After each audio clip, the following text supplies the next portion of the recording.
Hello, I'm Alex Mansfield, the host of Manny Talks Shooting, and welcome to another episode. This is the shooting podcast where I talk to individuals all across the shooting industry. We'll talk competition, self-defense, concealed carry. If you like this content, check out our YouTube channel, Manny Talks Shooting. And without further ado, let's get to this episode. Welcome back, everybody. Welcome back to another installment of Manny Talks Shooting, the shooting podcast where we happen to actually talk about shooting sometimes, or it's just me rambling into a microphone because Robert Wyatt says dead air is bad air. But anyway, without further ado, let's talk about the title sponsor of the podcast, Go Fast, Don't Suck. For once, I'm not wearing Bill's hat because I'm wearing a Buc-ee's hat, which is twice as cool, I think, because it's Buc-ee's. And I don't have a Buc-ee's around me. Buc-ee's, please come to Michigan. But anyway, GoFastDon'tSuck.net, guys. Dry fire banners, dry fire targets, match banners, hats, hoodies, jerseys. I'm getting my new ones soon, so that'd be kind of cool. What else we got? Oh, yeah. The memes that are hurtful and true, but it's okay. GoFastDon'tSuck.net. Tell them Manny sent you in the notes. Let's move on with your day. Without further ado, it's kind of a blast from the past. It's B squared. We got my buddy Brian and my buddy Brian. We're going to talk about 2011 things today, guys, so it'll be fun. But I guess I'll start this conversation off I wanted to have a conversation with two guys who also have kind of taken the same leap of faith that I did and switching to a cool platform, a metal platform, 2011s. But we'll get to that conversation a bit. But God, now I'm going to keep rambling. Thanks, Robert Wyatt. No dead air. But anyway, we're going to introduce these guys. You've seen them both on episodes. On my screen, I've got the Brian next to me. That's my home buddy, Brian. He was episode 1. And then the guy below me on my screen, that's the other Brian. He was like episode 5. So it's a super blast from the past. So, God, this is so weird because you're both Brian. I don't know how to do this. But Levy, go ahead and give him a quick rundown of who you are and why are you still shooting?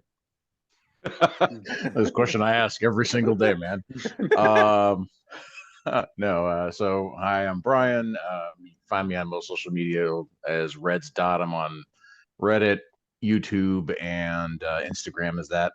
I am your local mid-pack M-class shooter that just enjoys going pew. The game is entertaining and interesting for me, so I stick to it. Even if I have some days where I feel like I want to chuck a magazine over the back berm, getting better about it, but there it is.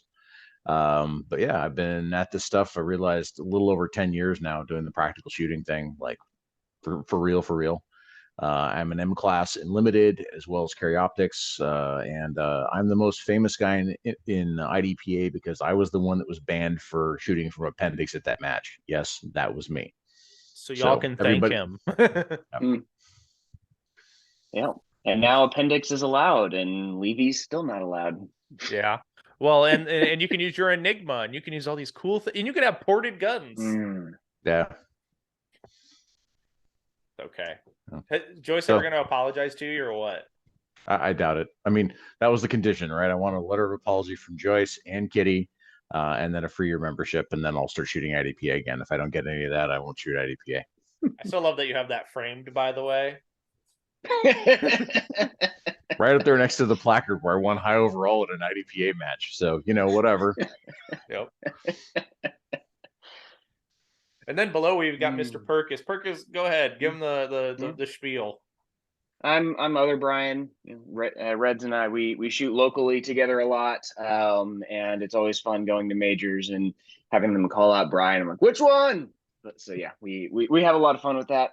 I think our record is 4 Brians on the squad at one point. 5 did. Oh, that's right, we did have a 5. That was a falling steel match. There were 5 of us on that squad.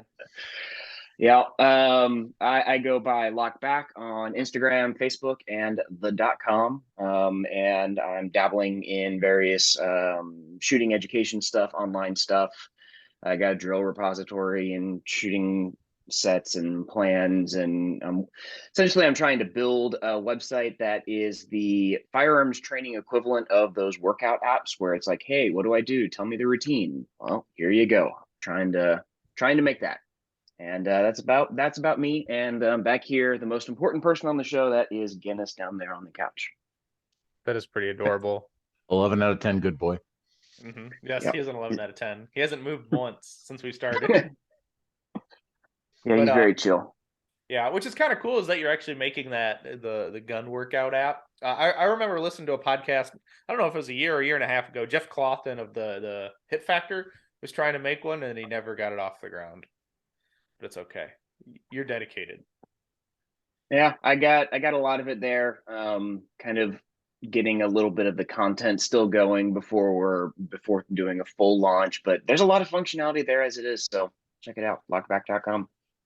Yeah, that is pretty cool. I haven't looked. I got to look at it now. That's gonna bother me. But anyway, so I guess we'll dive into this conversation. So for the listeners back home or in your car, at work, procrastinating profusely because you're listening to the show while at work, even if you work in the office, you don't count if you work from home, right? You can do what you please, right? There's no webcam below the waist, right? I don't know. Like they dropped dress code at my office. They like it used to be like, well, you have to be in professional dress if you be on camera, blah blah blah. And then like I started having staff meetings, and I was like, you know what?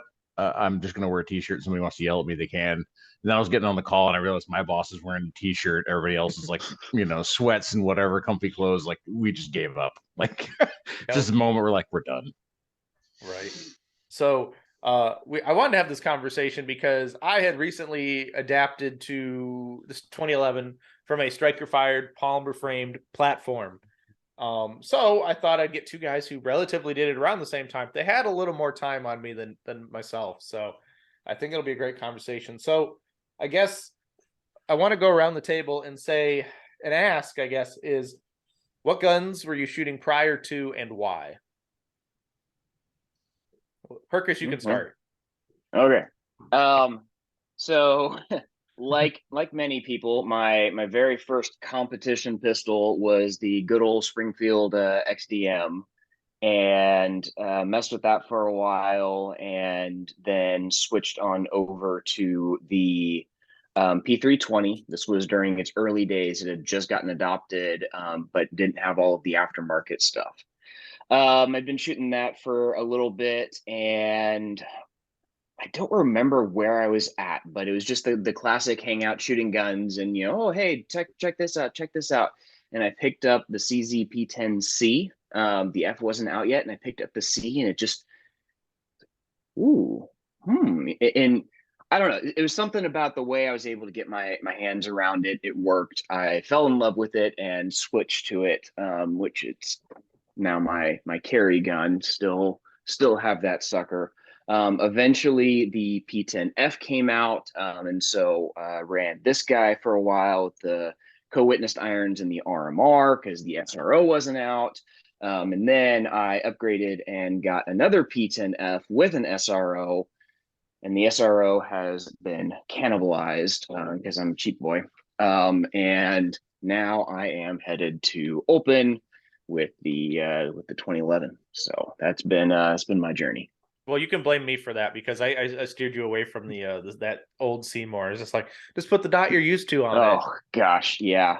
That sucker is a boat. It is so big and so heavy and so tall.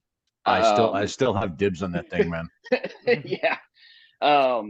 And so the dot is so high that the dot in line, the center of the dot on the Seymour it was in line with the top of the dot when you're running, one of the other ones. It's it's why you need the sideways mount for that thing, man. Then it sits right on top of the slide.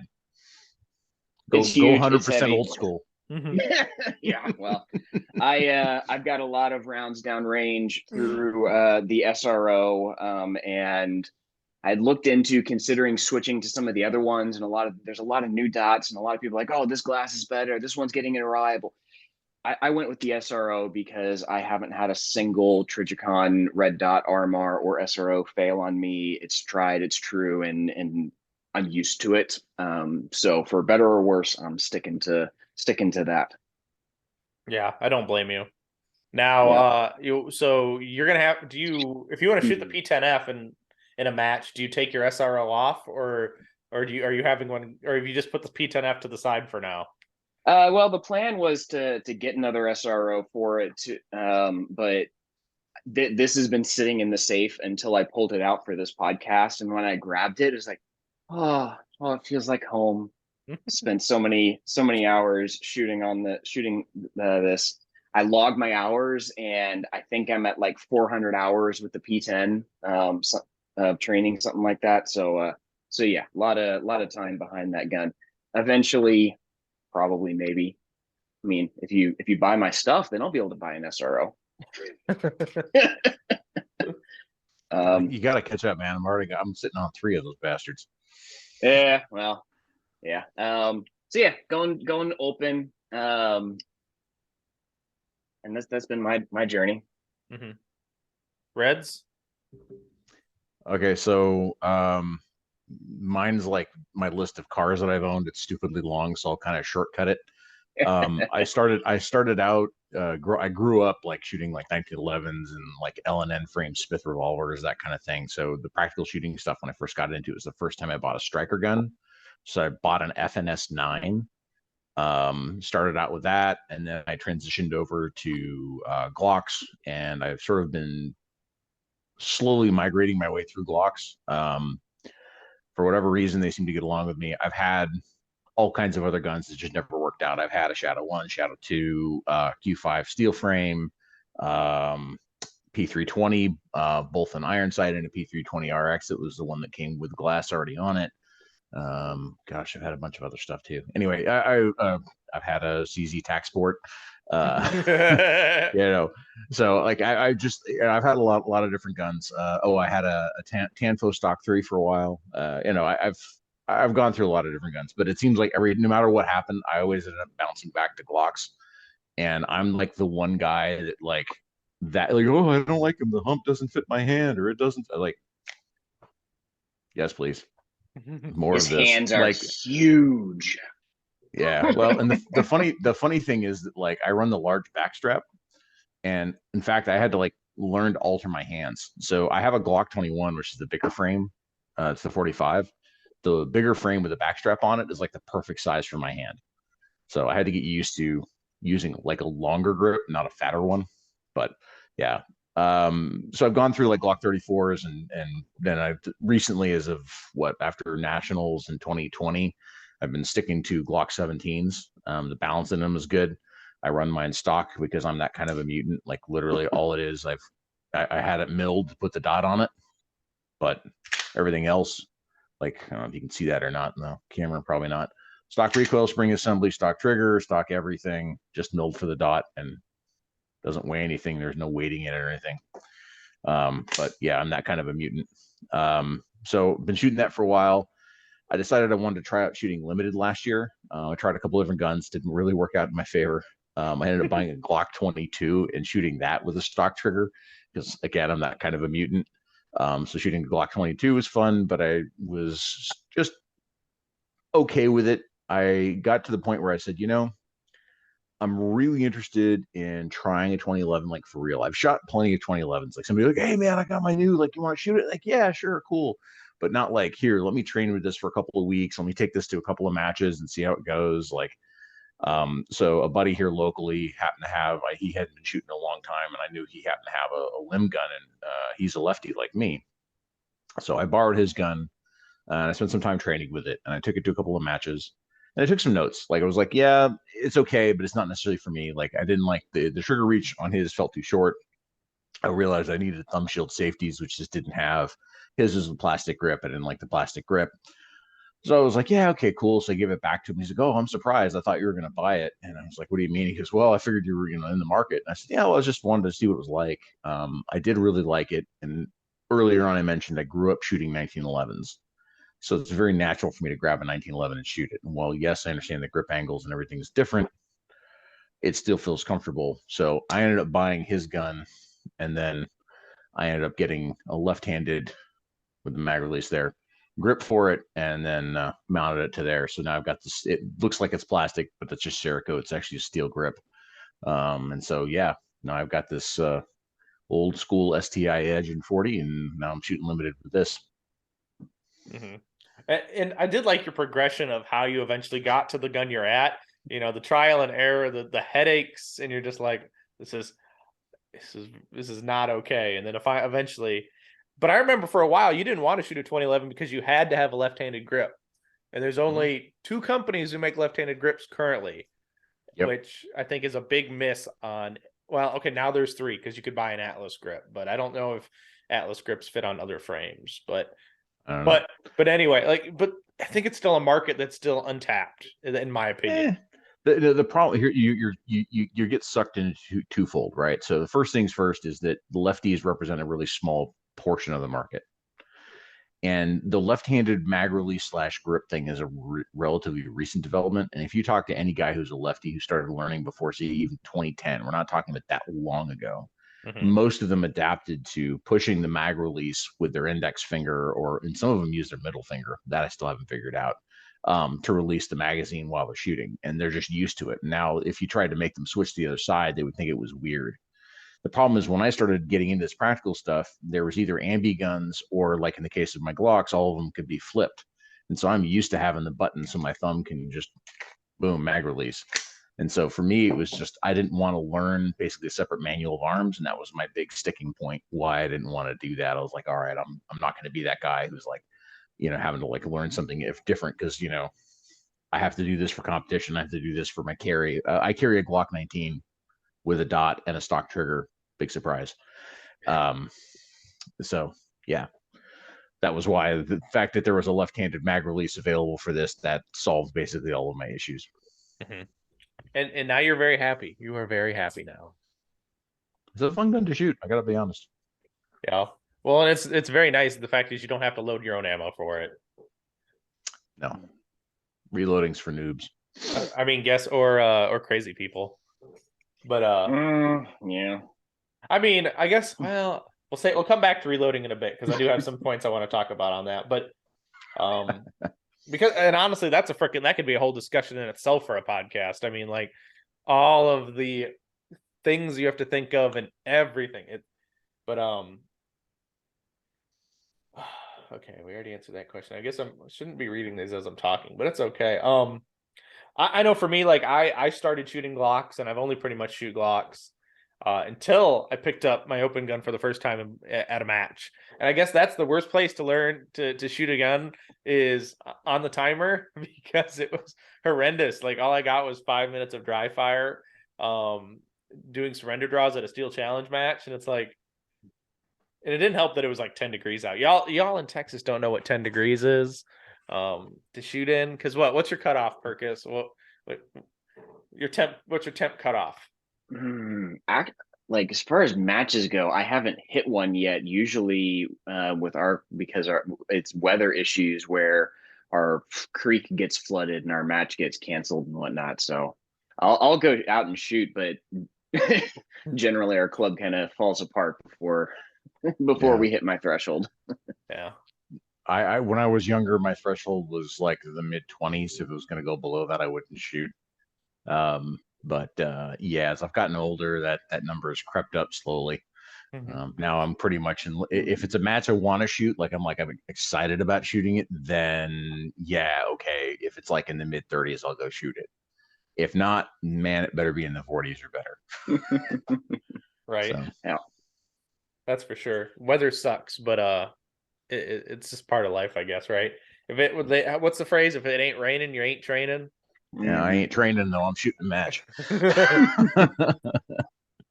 Yeah, but so I guess I don't know what has been your guys' biggest when you first picked up the 2011 and really started training it. What was the biggest overcome that you first had to tackle?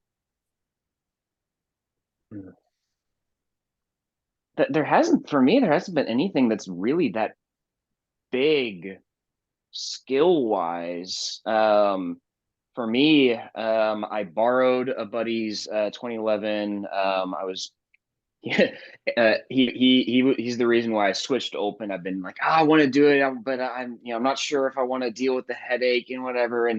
And he made some comment it was along the lines of, man, you hurt people's feelings with a CO gun. Imagine how much you could hurt people's feelings with an open gun. I'm like, ooh, that sounds fun. Aaron is an evil man. Yeah. He was the guy who pushed me over the edge. And originally I was looking into going the checkmate route, and I was looking at and then going to the 2011 route, because picking up 2011s, I just never really felt like, oh, this feels good. I never felt it in my heart whenever I pick it up. And I don't know why. And then it's like, okay, I'm gonna go open, and then I pick up Aaron's gun. I'm like, oh, this this feels good. And Yep. nothing changed really. But then when I started practicing and training, there was never really anything. The index was just completely perfect and normal. The major thing that I had to change was with the recoil. With I get my thumb super high and up, and if I get it too high, then I lose skin. So I did have to adjust and make sure that I get it out of the way so it doesn't slice my hand open. And other than that, it's been a pretty seamless transition shooting wise. Gun maintenance wise has been my issue. Ongoing issue that I've just theoretically, hopefully, probably, maybe finally gotten worked out. But with the P10s, like I could run this guy and abuse it and get it real dirty, and I could shoot matches where I literally see the slide just being sluggish because there's just so much gunk in it, and it still chugs along. I did eventually get better about keeping it clean, but I just didn't have to do that much. And now not only am I going from a striker fire to a 2011, but it's a steel frame, it's a hammer fired, it's got all of the tight tolerances and all of just for a very polar opposite platform. And it has been a big learning curve to figure out how to keep it running. And it takes more effort to keep running. And I always mention how I don't gear annoys me. I don't want to mess with gear, so I picked the most high maintenance division for Yeah. some reason. I But don't know. oh I my would say goodness. PCC is even worse. No, No. PCC. No, I shot PCC for a little over 6 months, and that was very easy. The cleaning was about the same cadence as striker fired. But with the open gun, when it runs, oh my goodness, it's just yeah. You sound like dudes who have RX-7s, turbo rotaries, man. 60% of the time they work 100% of the time. I don't know if it's talking about the biggest hurdle we had to overcome. As weird as this may sound, was being weirdly timid with the gun for me. Um, stock Glock trigger, 5.5 pounds. Stock 2011 trigger. Ooh, let's get the hammer back. 2.5 pounds. And it was always this thing that I was afraid, like drawing the gun, getting a grip on it, putting in like I was like super hesitant to put my finger on the trigger. And I had this weird kind of like sensation of hesitation and have that comfort of like where I was like, I'd grab a Glock, I'd snatch that thing out of the holster and rip shots out of it, no problem. This thing, I was like, oh, okay, bang. It was just this moment of like, so I think that's probably the biggest thing I had to overcome. Once I got comfortable with it, it really wasn't an issue. I'm still fighting something separate, which is not really related to it being a 2011 platform, but I shot production when I started, like production, SSP, and IDPA or whatever, but it was irons I started with, but I didn't learn to go fast until 2017 when I switched to CO and started running dots. And so I had never really run irons like at a match or like in earnest for real since then. So last year was 5 years basically since I'd really picked up an iron sight gun and used it like with real intention. So I'm sort of learning the whole how to shoot irons fast thing, which that's sort of I've got a kind of a double issue. I guess the only other thing in this that would really be a thing would be getting the safeties off, but that was, I hate to say it, but it was solved by gear. I went to like bigger thumb shield safeties that have kind of a big thing on there, so when I grab it, it just naturally knocks the safeties off. Like it's not, I don't have to think about it. Like just forming my grip on the gun takes the safety off. So Yeah, so surprisingly enough, yes, I am the same boat as Perkis, but that's, I think, a little tuned to the slide racker, right? The slide racker can and will be your enemy until you figure out where and how much you could get away with on your thumb, right? Notice that there is no slide racker on this gun, and in fact, that channel has been filled. Yes, it has been for you. But it's tricky enough. It's interesting enough of what you can get away with it. Like, I mean, Perkis and I, we all probably shot this way, is where we really didn't care where our thumbs were on a striker fire gun, right? Until the safety kind of came into play, did anyone really care about where their thumb was? No, you cared where your strong hand thumb was. Yeah, Lefty. So I would set it on the slide stop, and I did that on purpose because that was actually a levering point. And then when I get here, like I've talked about this in a couple of videos, but I actually put my thumb here on the frame, and then I roll this index knuckle underneath the trigger guard, and I pinch. And that's actually part of how I stabilize the gun, when I can just basically beat the crap out of the trigger and the gun doesn't go anywhere because I'm doing this pinching motion here. So yes, I actually did care about where this thumb went and where this thumb went. Both of them mattered. So for me and my I guess is it didn't matter on a Glock. I could always get slide bite on my strong hand thumb until I finally, I don't know, I was watching a video or I think it was actually a class with Steve Fisher, and he was just like, why does it matter what this thumb is doing for you? So I was like, okay. So I just put it on the other side of my knuckle.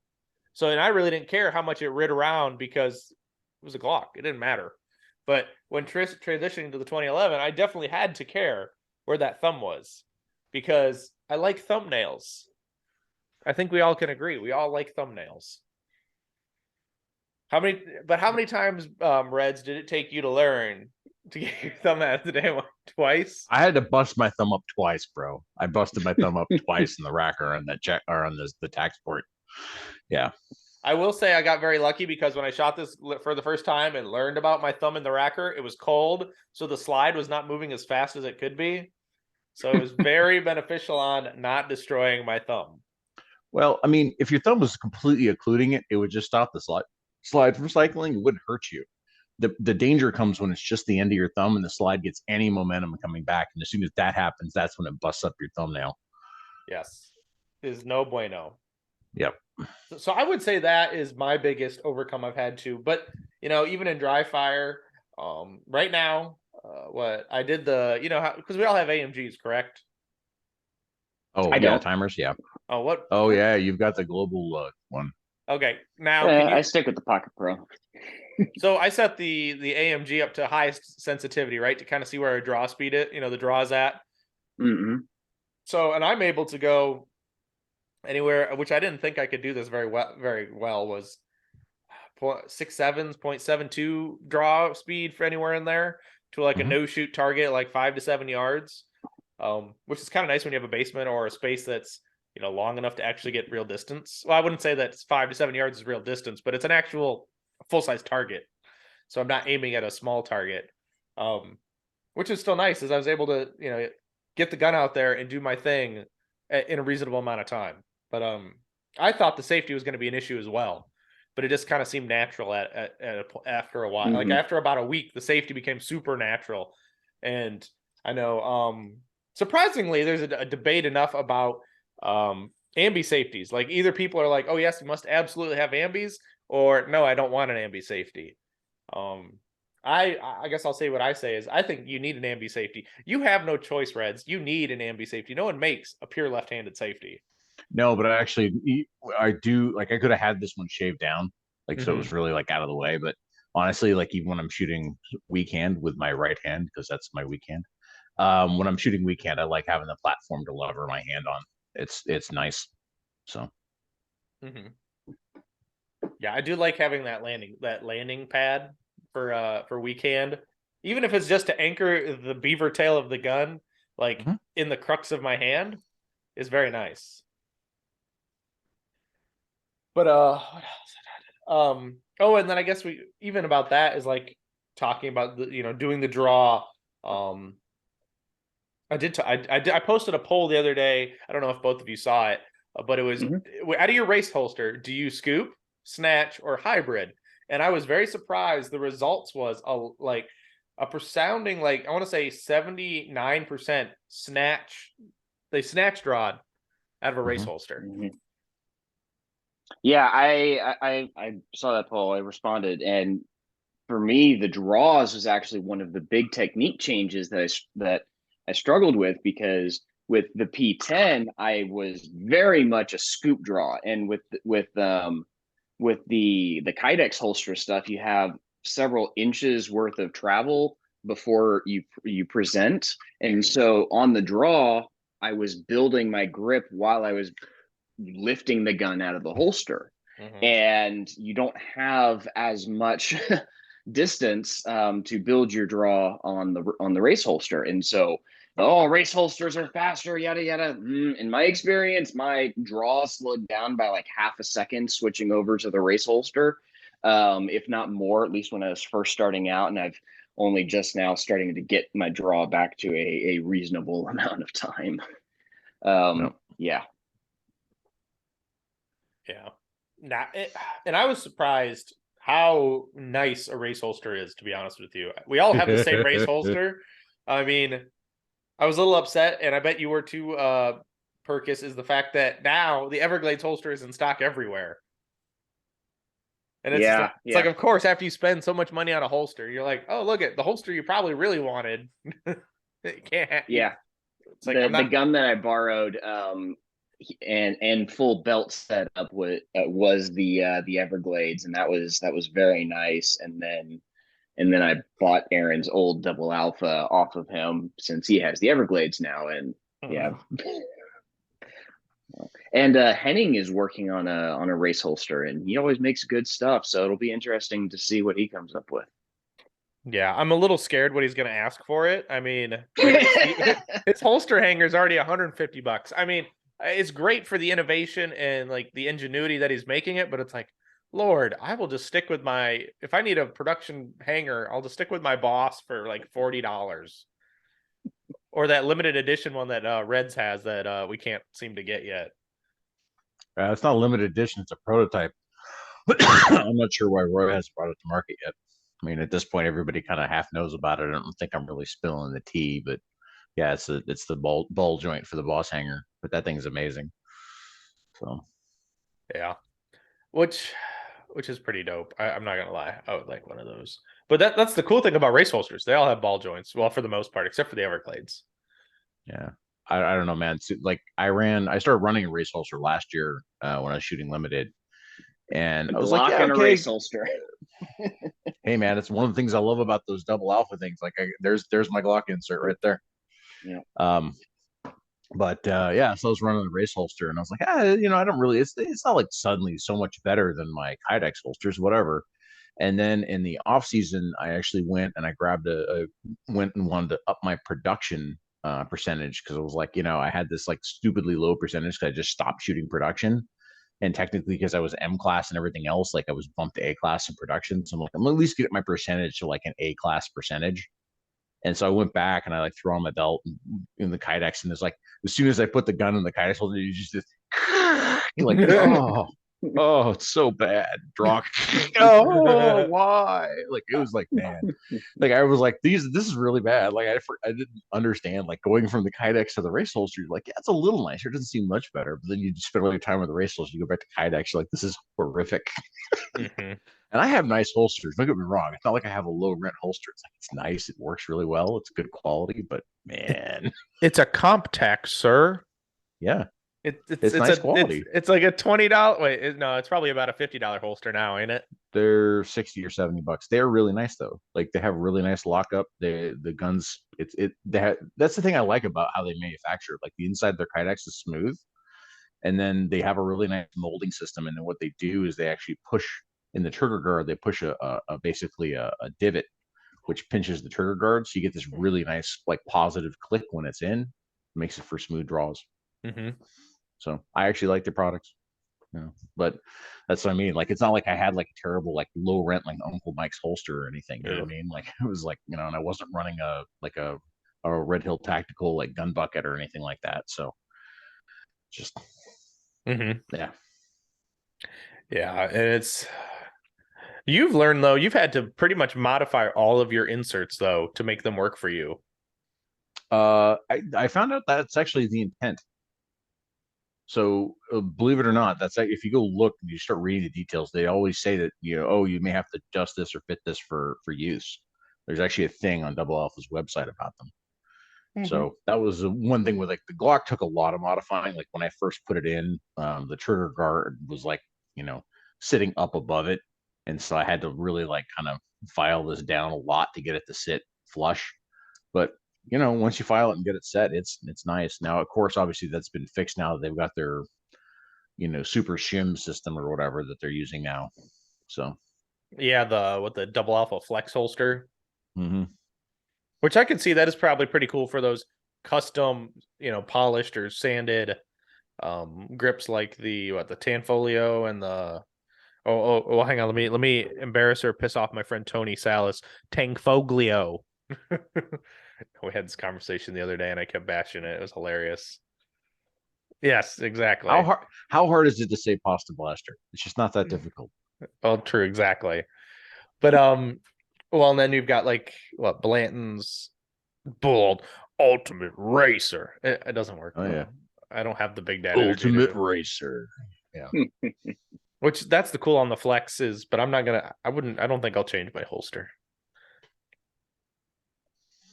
Well, I did discover that Infinity grips are actually very different than STI grips, so that was yeah, an interesting one because I had bought an STI insert and I was like, oh, it'll be great. I've got an STI insert. Like I can just switch. And I was like, man, this thing's loose as hell. And I found out, oh, the Infinity SV grips have a different insert because they're shaped a little differently in the front. Surprisingly, that's what the Chili's based off too. The Chili for the is the STI. Well, it's not the STI. It's the SV Steel insert. Yep. But something I guess I want to talk about, like actually like the forming of, right, so not necessarily forming your grip on the pistol, but the grip of the pistol itself. I do like the micro pockets like on these kind of grips compared to like any plastic. It feels like this hugs you back in the right way without really having to give the most effort. I mean, you still have to focus on gripping the gun, but it's not like it's going to hold you pretty good. Yeah. So didn't you have to buy it dinner first though if you're going to hold it that just a thought. One of my grips with a number of the polymer guns out there is how they have like these smooth areas and whatnot, and then just I don't know. It seems like they have too much texture in places that don't matter, and then not enough texture in places that do matter. And I remember one time when I was training and I was building my grip, and then I just didn't notice it until you notice it, and then you can't not notice it. I just felt my palm just sliding in this smooth area, which is why I then went and got the Talon grips to make it hug me back. And with the open gun, I don't know, I guess it's the metal, it's the texture, the texture is going up in all of the places. I see I know what you mean, where it hugs you back, and I felt like it helps, really helps keep it locked into your hand. Which I did an experiment at the encouragement of P3 Performance, Billy Barton, and he, to prove a point, he told you to shoot one-handed and loosen your hand until the point where the gun slides in your hand. And I was able to get this gun much looser than I thought I needed to, and the texture would still grip me back and not slide in the hand. And that was one of the things that encouraged me to loosen up my support hand more to get the trigger finger doing its thing. I never had a problem. The grip texture on Glocks is perfection. So Shane Coley and Ashley Rourke, you need a new team member. His name is Red Stott. I mean, I'm pretty sure I can outsplit Shane. So with a stock trigger. Ooh, I'll throw the gauntlet down now. Shane's a nice guy. I've met him. He's a really cool dude, but I'm pretty sure I can outsplit him with a stock trigger. All right, this will have to be recorded at Iron Sight Nationals. Unfortunately, I'm not going to Iron Sight Nationals. What? Why do you must change your plans? Stop changing plans, sir. I have a wife who has a hobby which causes us to travel. So Yeah. And I will say, like, most people are like, oh, this thing's a cheese grater. Yes, this is very aggressive, but I haven't found that my hands have actually started to bleed yet. Like the calluses have grown quite nicely. Yeah. I will say this one was it's the infinity like circular whatever pocket texture. This doesn't have like the spikes like the MPA does. But even that always seemed a little rough. The cool thing was my gunsmith, he asked me if I wanted a Cerakote. I'm like, yeah, let's do a Cerakote in red. And honestly, the Cerakote, just that layer, that couple of mils rounded off the edges at not necessarily a microscopic level, but near that level. And so now you get a really, it does like you grab it and it's like, yeah, your hand sinks into the gun really well, but I don't feel like it's shredding my hand. Like, so I can give it a good firm grip, get on it like it matters. But it's nice because it doesn't just chew up my hands when I'm shooting it. Right. It's a really nice feel. Yeah. Yes. And I can't remember if mine even sandblasted it just a slight bit just to take the highness off. But yes, the coating definitely does, like you say, it's nice. It saves the baby hands. Yeah, mine aren't baby hands anymore. Over the years, like I used to have, I'm a financial analyst, right? So I spend all my time working spreadsheets. I used to have very gentle hands. Since I've been shooting more and more, like my fingers have gotten like slowly thicker over time, and I've got calluses everywhere now. So yeah, I got a whole new batch of calluses when I switched on over, and I still run into times where I got the tape on my fingers. Well, I'll train hard for a week, and I'll have to protect some areas because it's still developing. Mm-hmm. That's what happens when you're training for like 2.5 hours in a day. you got to develop yourself one of these Glock knuckles, man. Oh, I got that on the outside, and I'm running into an issue where it's now on the inside, on the other side. That's the issue I was running into. The Glock knuckle's always on the middle finger. Oh yeah, on your yeah, I'm getting this that the Glock knuckle type. Yeah, it's a very similar shape, but it's on my support hand on the pointer finger. Yeah, I've got that one, and that's from the pinch grip. Yeah. Well, speaking of that, I mean, every gun's probably got different cue points for you, and but how was the transition easy for you to be like, all right, we've swapped between, like, say you picked up your open gun or limited gun and then switched up to a Glock or a CZ. How many reps did it feel that you think you needed to ingrain your grip back again for that between different pistols? That's a easier one for me, I think. I started gone back to shooting both. I shot limited entirely last year.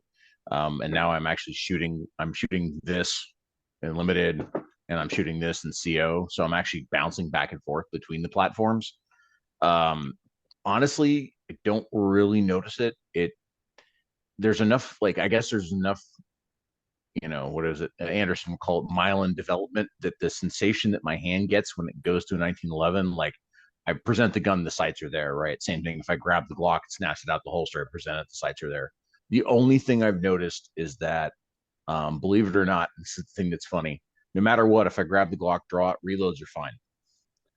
With this and the cavernous magwell that's on the bottom of this thing, if I don't get a couple of dry fire reload reps in it, kind of just to get my brain back in the right place, I'll have issues. Mm-hmm. For me, I have had zero issue with finding the dot. Literally, my first draws when borrowing my buddy's 2011, it was just boop, the dot was there. I don't know what it is. Even with the P10 and the 2011, the dot is obviously in a much higher and much lower location. And with my P10, my dot mill job is so low that the glass is literally in line with the slide, and I can still pick this up, and it's just the dot's there. So works for me. Yeah. I will say I haven't touched my Glock other than to move it around in the safe, it seems like. So I can't speak much to it just because I have played with the wife's Legion. She has a Legion carry, so it's the short dust cover, short slide. And that thing's quite interesting. Purely on a standpoint of it's super heavy, but it's super chunky, but it's not grippy. I definitely say that gun is not grippy enough. Like, even like my Glock that had tape on it was grippier than that 320. It was just, and it's super blocky. I don't know what it is, but these just feel good. Glocks feel good. I will say when Glocks feel like 2x4s. what are you talking about? They're rounded 2x4s. This is the most perfect 2x4 you'll ever grab. Perfection. But yeah, but I guess I haven't had like I've figured out cues, for my hand of like where the thumb on the pedal needs to be, where the thumb needs to sit on the safety, and it just kind of marries together. I think more of an issue for me currently, it's not that it's a major issue, is the reload though. Coming back and putting the hands on the gun and minding the racker, right? Like you've got to come in between the rest and the racker. For me, that has been an interesting. I can just like I put the mag in the gun and then it just seems like a slow wrap. Like on the Glock, it really didn't matter because the thumbs were just wherever. But like on this, That's it's like interesting. Perkins, did you run into that? Not, I ran into similar, sounds like a similar issue, but not with where my thumb goes. That was fine. What I ran into is the magwell. I got the big old magwell, and it took me a little bit to figure out what's going on. And sometimes I would reload and the gun would just come back up and it'd be great. And sometimes that my grip would just be shit and it'd just be bad and I'd have to figure it out. And ultimately, I think it was a conversation you and I were having that then led to some experimentation and then worked in. Training buddies, get them. Just the conversations that you can have working through things can really change your shooting. But what I do is when I insert the mag, I then I move my hand around and replicate the building of my grip from the draw. And so I put my pointer finger to the trigger guard and then rebuild it, which I've got, who knows how many reps on that. And what was happening, what I was ultimately able to determine after I realized what was going on, is when I would insert and then I just kind of like slap my hand on the side and just kind of like throw it onto the side. Sometimes I'd get lucky and sometimes I wouldn't. But then when I changed for the reload to build the grip around and get my index point from every draw that I've ever done, then then it just really increased the consistency and quality of my grip. So maybe give that a try. right. And I guess I can see what you're saying on that. Like, I guess for me, like it seems, we've all probably listened to Scott Jedlinski talk about like how he does the Judy chop, right? With this kind of his thumbs. That's kind of how it feels, is like the wrapping around with the support hand. Is maybe that's what it is for me. But it's not like it's not like I hit the wrong spot or the racker, like I impede on the racker. It just seems very like you do the reload and then your hands are just like in slow motion of, you know what I mean? It's just like, it's this visual thing of like, why is this taking so long when the reload is bloop, bloop, like. And well, on that, one of the other things that I changed with my reload is instead of getting way off to the side, which is a rather common and traditional reload, I keep my muzzle pointed more forward. So when I insert the magazine and then present, the muzzle just has a small amount of travel. So instead of being like way over here, and then if you're moving this way, you're breaking the 180. I just move it just a little bit and then the muzzle just comes back. I picked up on that watching reload videos of the greats and Travis and whatnot. And I noticed that their muzzles are pointed mostly generally forward. And then the gun's it's just boop right back. Mm-hmm. So if I may ask another question then. So do you see, how much of the magwell opening do you see then? That was another thing. I was watching Travis and I've been doing a lot of just studying videos, just watching him and like, wait, I noticed they did that multiple times. Let me try that. And I noticed that with Travis where he almost kind of like lifts the gun up and I'm like, I don't get it, but he's doing it across all of these different videos. So, okay, let me try it. And it was like, oh my goodness, this is working. And so for my reload, I kind of lift the gun up a little bit, which then gives me my visual index point on the mag weld. And so it's just a little lift up and then rebuild and off I go. And Red's shaking his head over here. I told him about it and yeah. he tried it at the range and the mag's just like, No. I wasn't even just at the range. I tried it at home. I was trying all kinds of different things, and it, like, for me, so I'm here. If I reload, I'm here. So that's, if you're looking at it, if I'm dead at you, like, I don't. It's there. It's this. So boom into the magwell. So I guess I'm seeing like a very like I'm seeing sort of the front corner like here on the magwell. I'm not really seeing up into the magwell. The gun's not tilted that far, but I'm more of the Ben Stugger teachings of just point the magwell at your belt where the mag's coming from. And so that to me is kind of what does it. So I'm not doing one of these. I'm not doing up here or anything like that. It's I point it there. The lifting up thing that he does, and I know what he's doing. So it's like, here, and then it's like, do this. Man, I was trying that. Like, dude, I had magazines flying all over my living room. It was so bad. It was so bad. It's just like, nope, hard pass. The interesting thing with the magwell, Perkins and I were talking about that, is like I got so used to shooting Glocks over the years with no magwell. Is I would seat, and literally this process of seating would start to form my grip. So I would seat the mag and literally just wrap my hand around it and punch out. And so I'd have this seat process, and it was fine. The problem with the big fat magwell is that you do that, and it's like, well, my fingers are running into the magwell. I can't really do that. So I got used to what I'm doing is I'll seat and I'll literally roll my hand around and then form my grip. So it's not the same process. So it's interesting. He and I train together and do a lot of stuff, but we work out different things. And some stuff works for both of us. Some of it, it's a little bit independent. But for me, it's less of a here and then reform.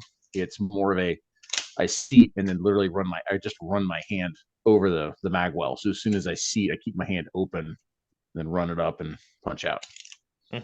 So I'm looking at what you were doing right there, and I think it's a combo of two things of your hands are larger than mine. I've also got open gun big magazines, and my fingers aren't even reaching the magwell or I'm sorry, the trigger guard. And so when you were doing it, your fingers were just practically right there when you were seating. And for me, I've got almost an inch there. So different guns, different hands, all that stuff. I get it. Your magazines are bigger than mine. Size doesn't matter. It's how you load them. Big sticks matter, long, boys. Which, I mean, I guess I'll interject this here. It's not the fact that the World Pistol Shootout from the time we're recording is 2 weeks away, right? There's some people shooting it, which I think is a total miss, is that their open division or unlimited is still restricted to 140 magazines. It's like, it's not open or unlimited if I can't have big sticks. I want the big sticks. So I pay $160 per magazine. Big sticks. It's also some really high round count stages. They posted the stages. They have like no short courses. Yeah, for an IPSC feel match, it does not feel IPSC-y when they're all really long. But remember, it's only 10 stages, and it's like $300, and it's staff reset. So, and it's a cash prize table, so you don't get any cool things. It just goes. But you don't get any cash prizes either. That just goes to all the pro shooters. Like, that's, I love other people are gonna pay out. Yeah, here's $25 because you're the guy who won the B class or whatever. Like, okay, all the cash payouts are going to the pro shooters that are showing up. Yeah, like Siler will win all the money. I'm betting that right now. This show will come out after that happens, but my bet is on Siler. I haven't even looked at the list. Yeah, I don't know how much I'm actually going to pay attention to it. I mean, I hope I hope the local people from Dallas have fun, and Steiner. That's all I care about. Yeah. But we got some Austin guys headed there too. Yeah. Oh, do you? Who's going from Austin? I know Alex is going. I can't remember if Tony was going, and I haven't heard about Emmett. But yeah, some of the local heat.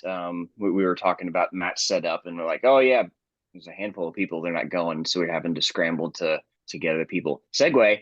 Volunteer at your local matches, please. Burnout can definitely drive people away from volunteering to host your match, or set up and do all of the behind the scenes stuff at your matches.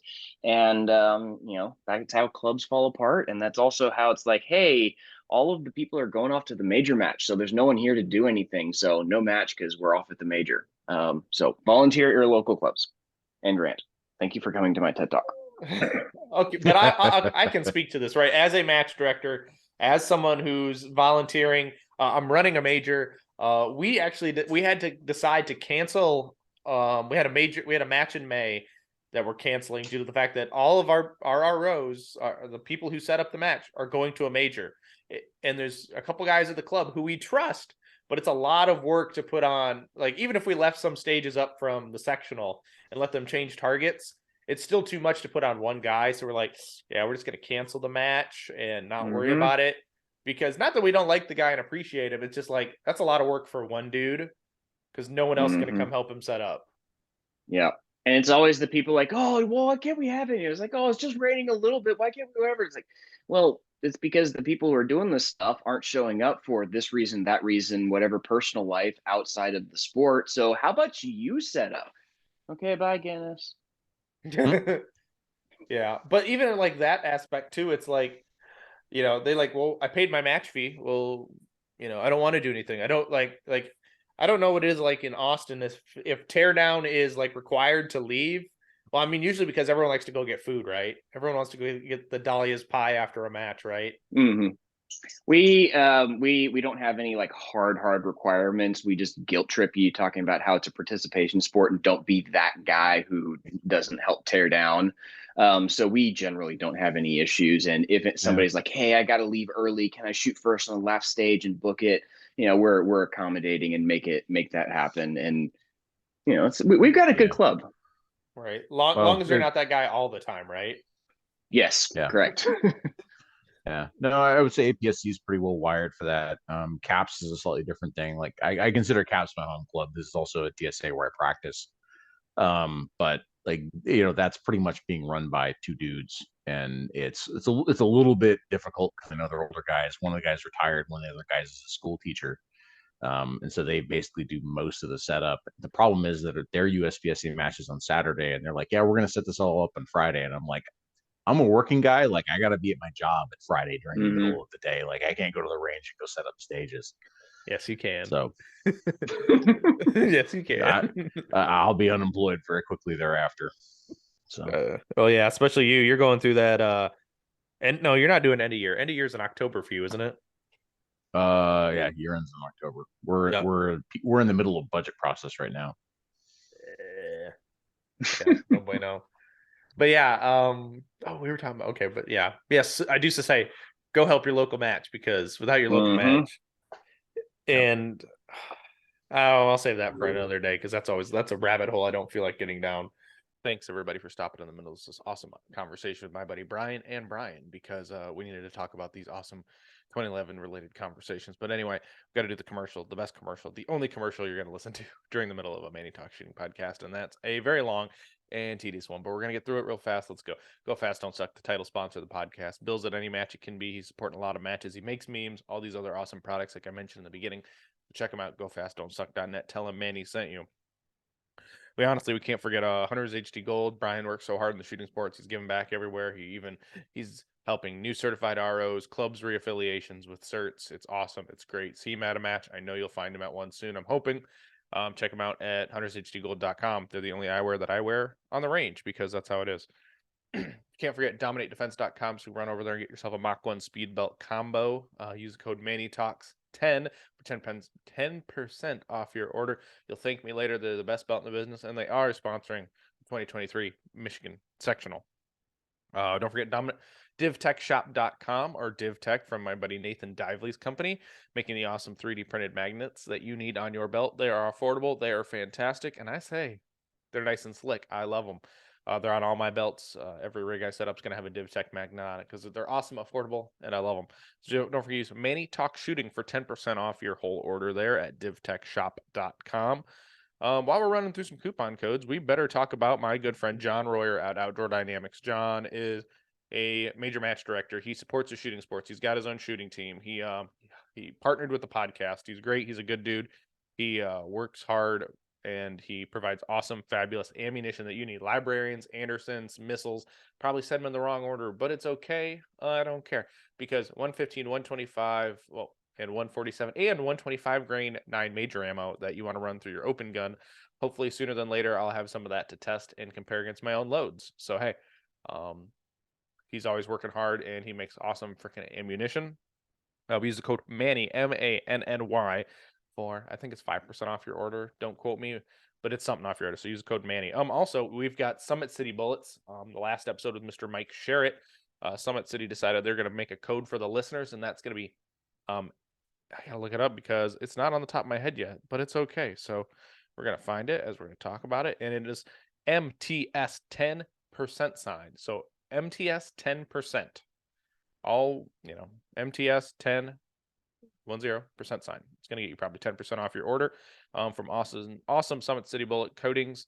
Their own coatings. I don't think they're high tech anymore, but they've got a plethora of colors. Good guy who runs that business, Tony. He supports a lot of guys up in my area. They come to my matches, so it's quite nice to see that he's giving back to my listeners with the code MTS 10%. So go check them out, summitcitybullets.com. Don't forget, we got to run over to my buddy Tony and Jackie's podcast or their business called Laugh and Load. They have awesome merch. They hold my official Manny Talks Shooting t-shirt on their website. More designs coming soon in the next couple of months. I'm assuming we're gonna get it bigger, better, and stronger. So check them out. Laughandload.com. No discount code for them yet. We'll figure it out for you guys. But anyway, check them out. They're awesome. Go check out their podcast, Pew Time. It's freaking awesome, and I enjoy listening to it as myself. We can't forget running over to Targets USA manufactures the finest steel targetry on the planet because they do. I love it. Their target stands are fantastic. The ones that can also be for rhino knockdowns are great too. The rhino knockdowns are fabulous for personal training by yourself. You don't have to set it to fall down. You can just set it to hit against the 2x4. And if you shoot up, you don't have to. You're not breaking anything. You're just shooting up a 2x4 if you're missing. So, but don't miss because you want to hear that pew ding. So go check out targetsusa.com. Tell him Manny sent you, please. Move on with your day. Jason Wood is a great guy. He supports the shooting sports.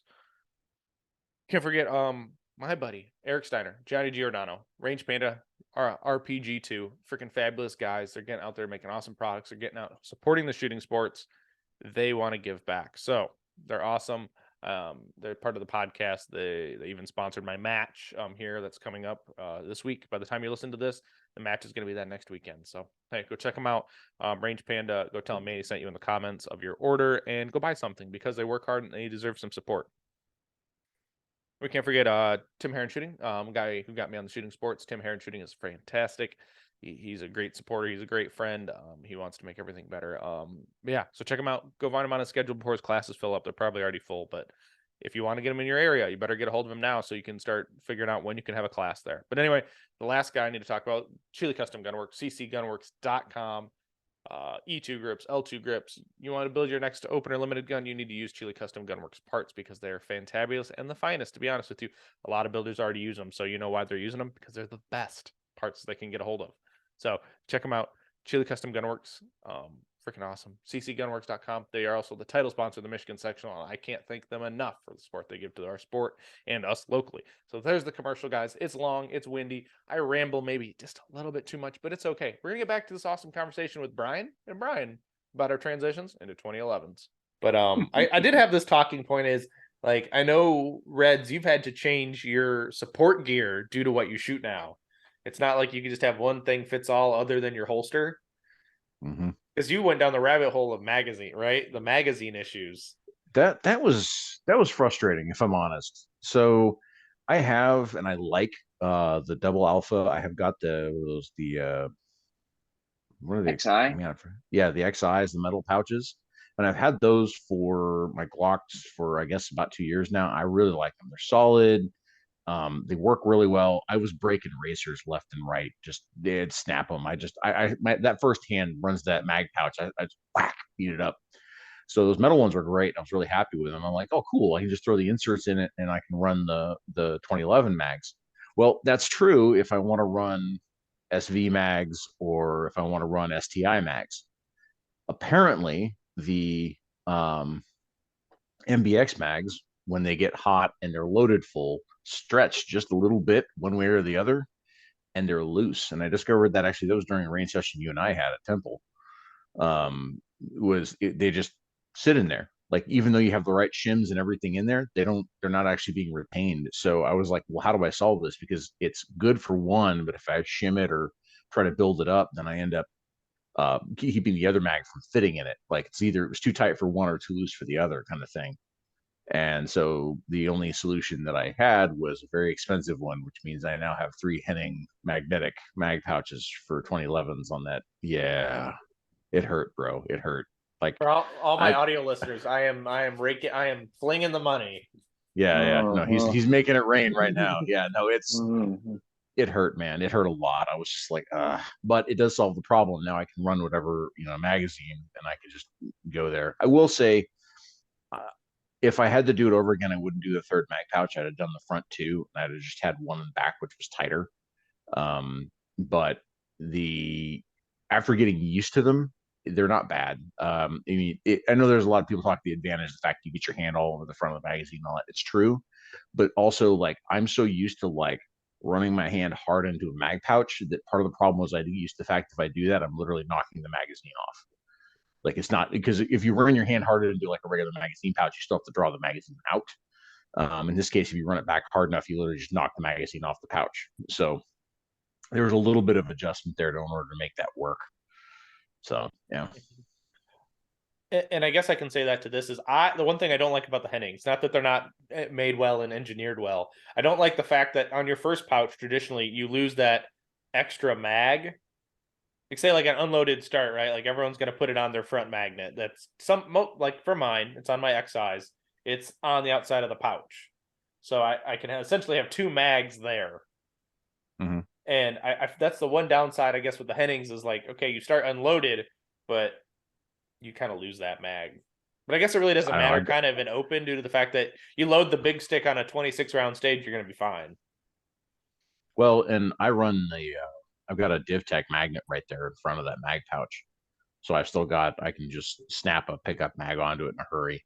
I will say as much as I wanted it to be, because the front of them are open, you can't really fast grab and stash a mag onto the Hennings. The walls on it, which are good for stability, do prevent you from just being able to like grab a mag and smack it on there if you're doing like a table pickup where you have to grab 2 mags, that kind of thing. So I still have like a regular circular magnet that I can just snatch a mag off the table and smack it to the magnet and load the gun.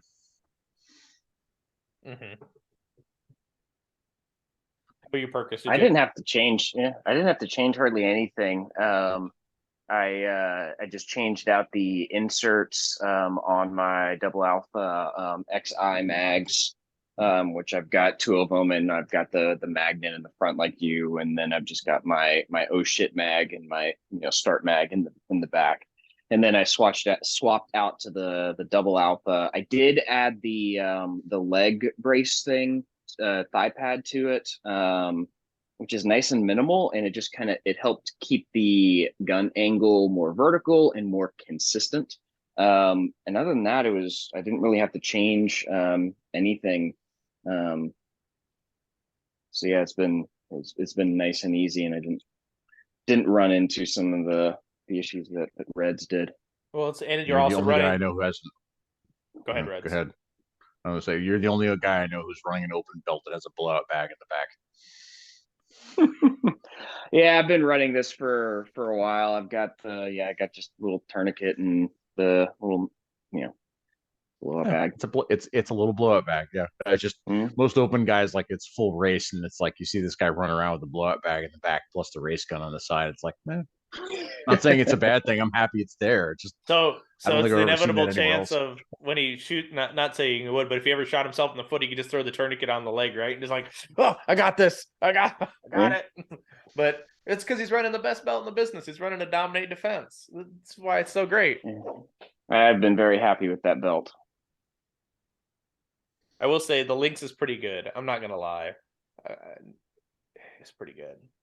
Yeah, Red runs that, and I was borrowing Aaron's and I was trying it out and didn't have a completely perfect experience because it was a little loose, and so I don't know. Ultimately, I was just like, I'm not going to spend the money on. I'll stick with what I got, and it's not like I'm switching between carry optics and open very often.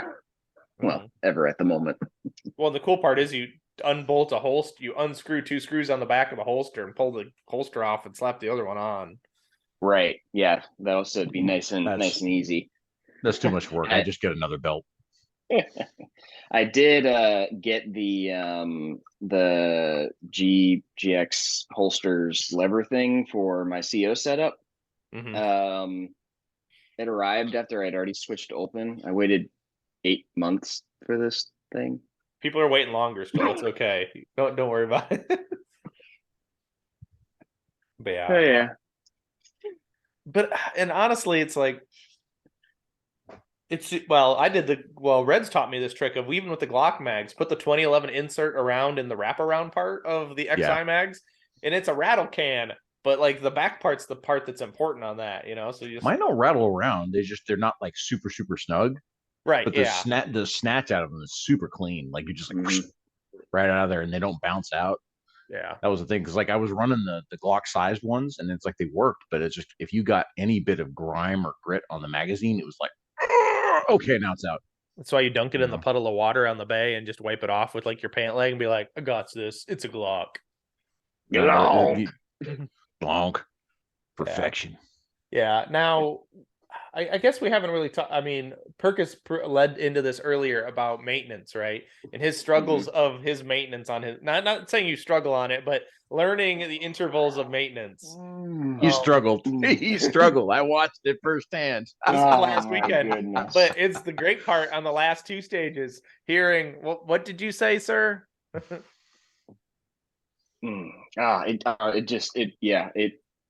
My gun ran, and I was very excited. Yeah. So, height tolerances, and when it's oiled and it feels all buttery and it's all great and everything, and then after you shoot stuff, and then it's not as oiled and buttery. Gun butter, by the way, is great. Highly recommend. So yeah, it's like, okay, I know I'm going to have to clean the gun after every live fire session, as opposed to after every handful of live fire sessions. Okay, I need to clean my mags more often. I clean my mags after every match anyways. It's still different. It's still another level of cleaning. There's more steps in just every part of it. And my journey has, it's like, okay, I'm learning the gun. Okay, I got the gun handling down. Well, I'm also figuring out the load. I got my brand new press that I'm just now figuring out, and having to constantly text my amazing buddies, just like, wait, what's with this? And get group of friends. Y'all are awesome. And then got it all figured out and it was working. And then suddenly it stopped working. I was at a training session with Red and Cameron, and it's like, oh, well, no, okay, no, it's because I was using my old ammo that was a rejected batch of ammo. So it's like, okay, it's malfunctions just because it's not my good tuned ammo. So go to the match and malfunctioned. Malfunctions every bolt stage. action open gun is what you had.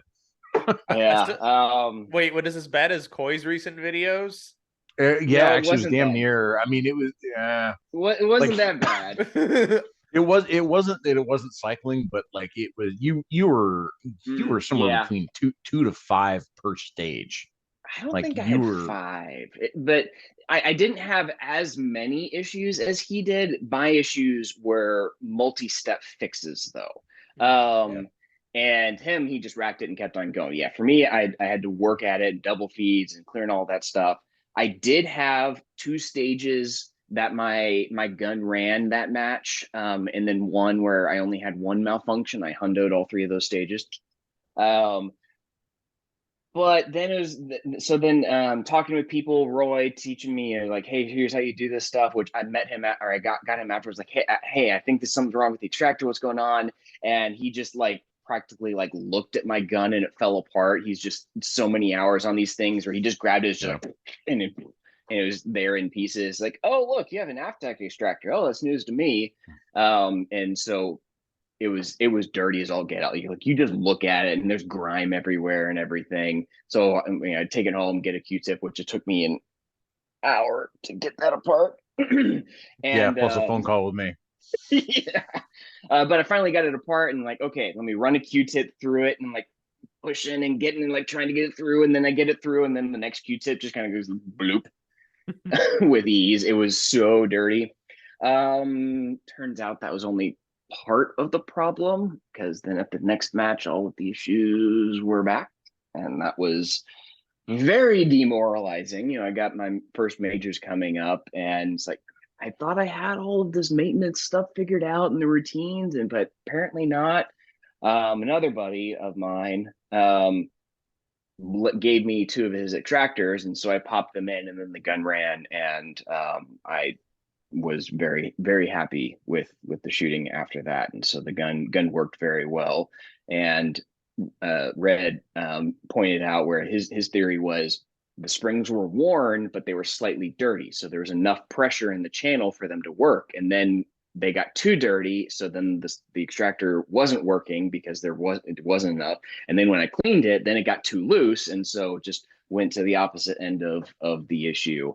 But everything ran great. So my open gun, I got a top end from Paul Rafferty, and it's been awesome. And when I keep it cleaned and maintained and whatnot, the thing runs fantastic. Now that I got a ammo recipe figured out and all of that. So yeah, it's very much has been a learning platform. Like I mentioned, all the new things, like couldn't hardly go a more polar opposite platform unless I was coming from Revolver. And yeah, definitely was very demoralizing at that match. And then when the gun ran, yeah, it was very, very exciting. And then I go and shoot the final stage, and it's just going, and I get done. I'm like, man, that was just so slow. And everybody's like, no, that was fast. Yeah, you burn that stage down. Well, see, interesting for me, I was smart. So this upper end, like I had the grip changed out, but I bought this. This is like an early 2000s build STI Edge, and the guy who had it before me shot it plenty. And there's not a lot of wiggle. There's a little bit in the slide to frame fit, but the barrel lockup is perfect. There's no play in the chamber. The sights are set just right. It's like it's on ball bearings, man. And when my gunsmith, the guy I had to do the grip, to do all the fitting and everything, he's like, "Hey, do you want me to recoat that? Because it's like it doesn't. It's ugly. Like, I mean, if you really look at it, it's really bad. Like this thing is, you know, janky all over." But I'm like, no, don't touch it. Like, don't change any of the fitting. And I don't want it. Like everything in the upper end runs. Leave it the hell alone. And I was like, yeah. So I already had sort of a broken in gun, so it's been running fine. I haven't had to deal with any of that stuff. Yeah, but didn't you also phrase it as my clapped out limited gun? I don't think I called it that.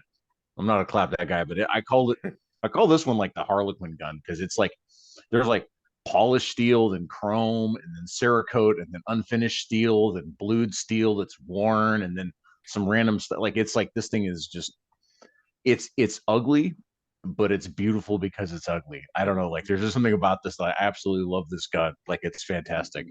Mm-hmm.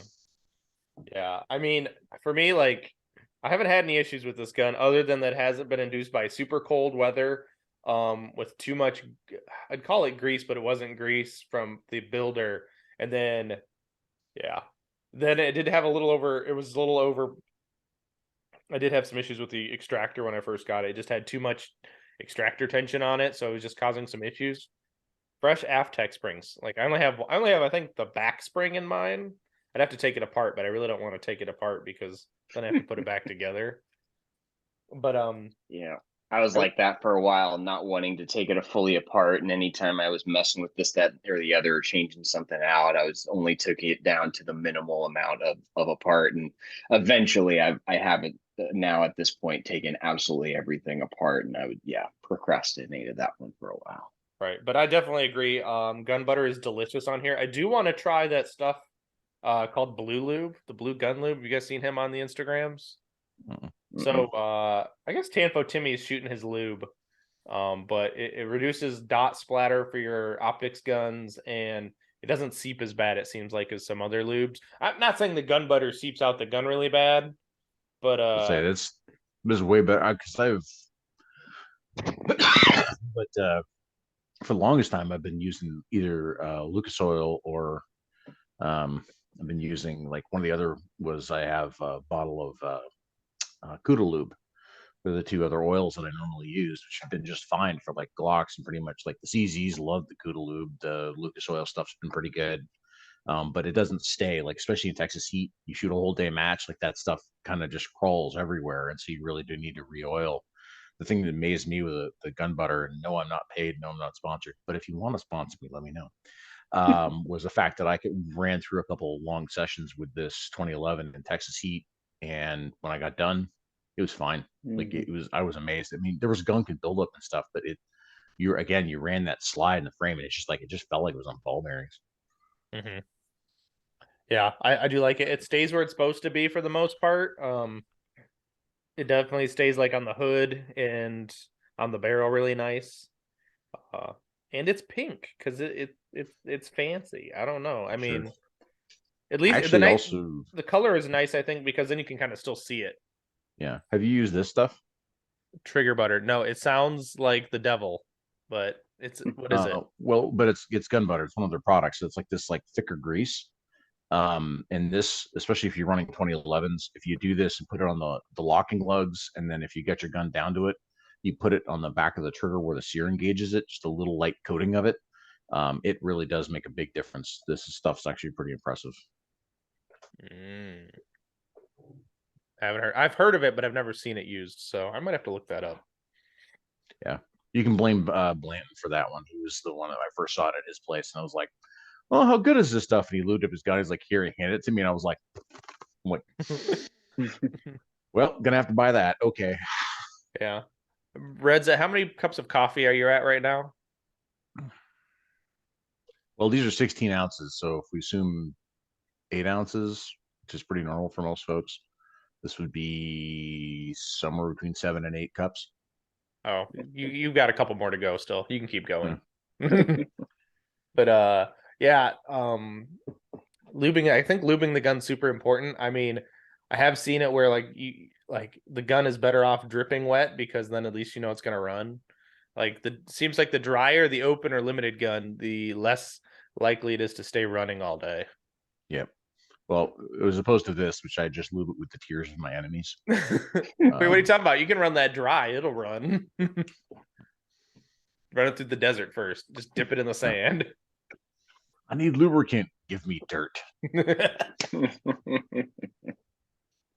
Yeah. And well, I mean, we've all shot carry optics. So Perkis, you'll probably have to answer this question, but how much faster or sooner do you need to be in open compared to carry optics? Yeah, it is definitely faster. It really, you got to push speed a lot in order to keep up in open.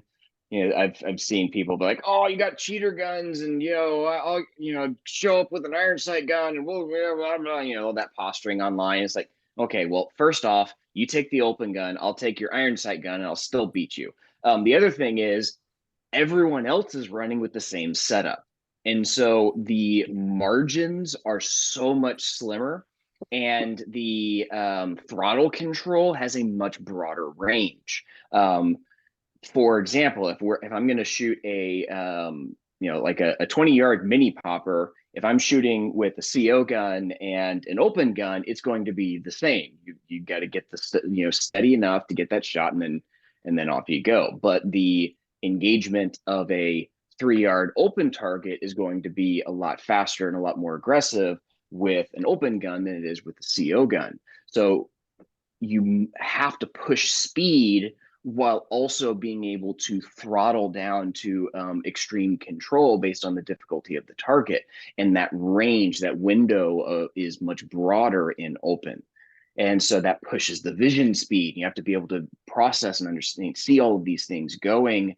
And it's so much,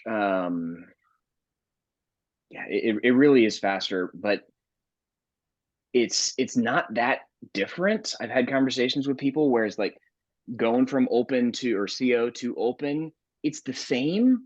It's just a little bit more because you still got the dot, you still got all of those things, but the dot is flatter, the speed is faster, follow-ups, all of those things. You have to just push just a little bit more. The two things I think in open that really that throttle control really falls into is that it's those intermediate targets, right? So it's either the partials at like 7 to like 15 yards or the 15-yard open targets and kind of beyond, where you have major power factor, right? If you're shooting open, if you're shooting open minor, why are you shooting open? But if you have major power factors, so you can eat a few more C's, not a lot, but you can eat a few more C's at speed. And the fact that you can choose to have that more speed, that's a huge difference. Because you know, if you're shooting CO, like you've got to be grabbing alphas, man.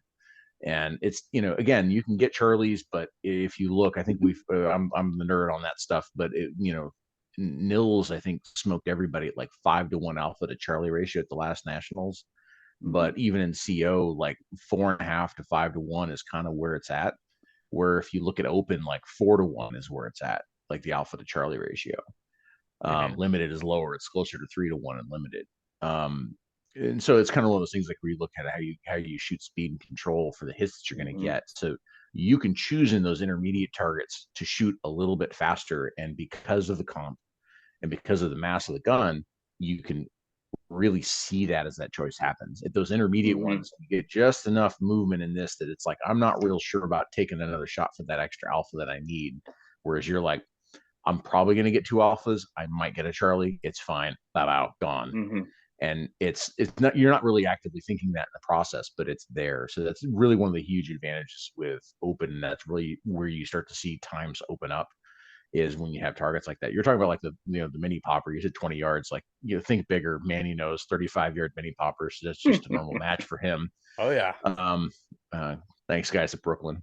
But it's one of those things like, yeah, sure, you and I could draw and shoot a mini popper 35 yards, probably be about the same. But if you and I had to draw and shoot a US PSA target at 35 yards, you'd be done faster than me, because it would take me that much longer to settle out for my second shot to take another good shot at that target where you could shoot it much faster.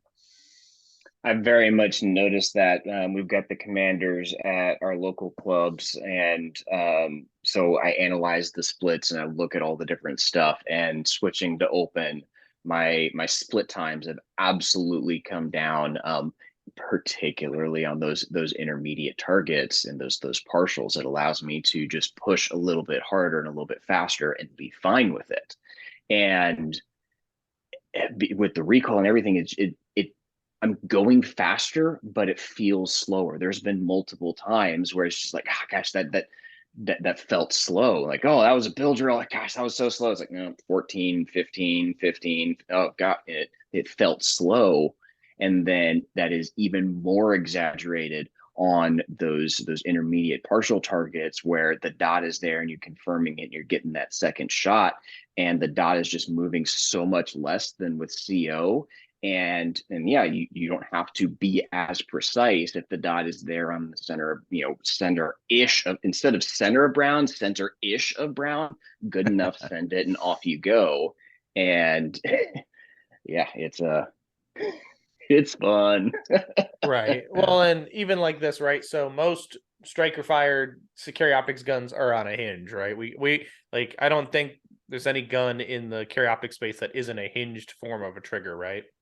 With the 2011, we've got that straight pushback design, and it seems like if you miss it seems like the trigger is more well, I can say it. The trigger is more forgiving than like on a striker fired gun.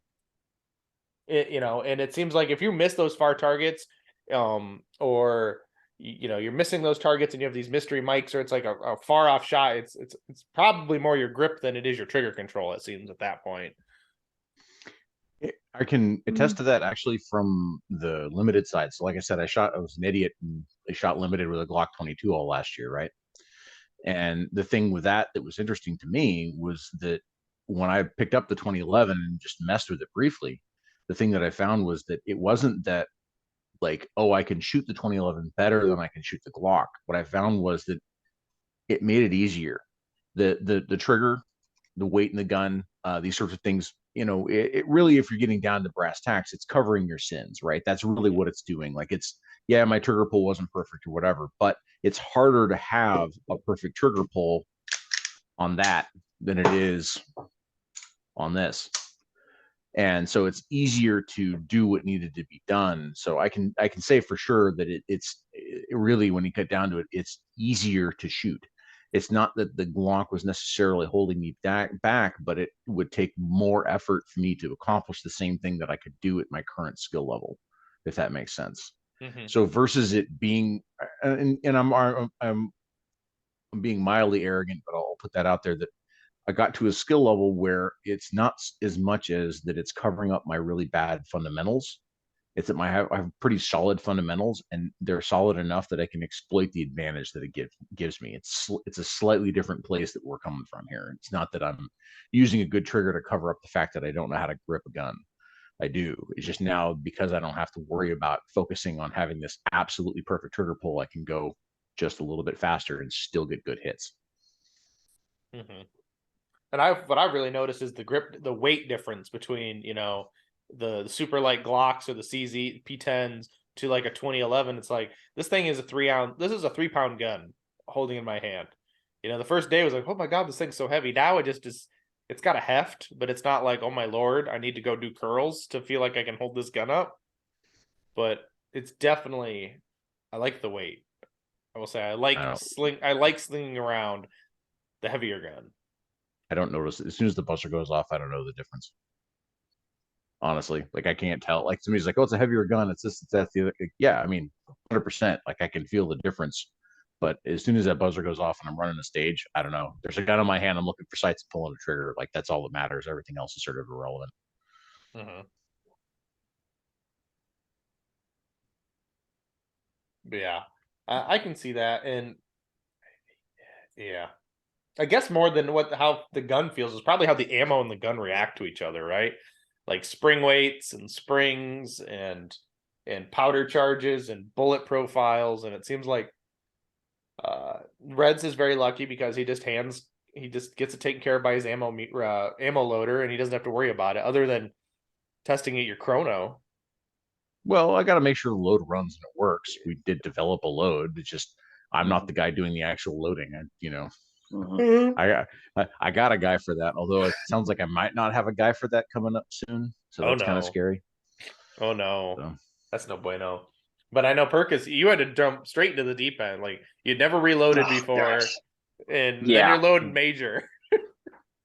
So I was borrowing Aaron's gun, trying it out, and like, okay, yeah, I feel like I'm gonna get open. So I got my spreadsheets of comparing this and price sheet that and part swap this and links to YouTube videos, like super deep rabbit hole on all the 2011 options and all the checkmate customizations and all that fun stuff. And then Aaron messages me and says, "Hey, Paul's selling a used open gun. Check it out." And it was a really good price, and it was 38 Super Comp.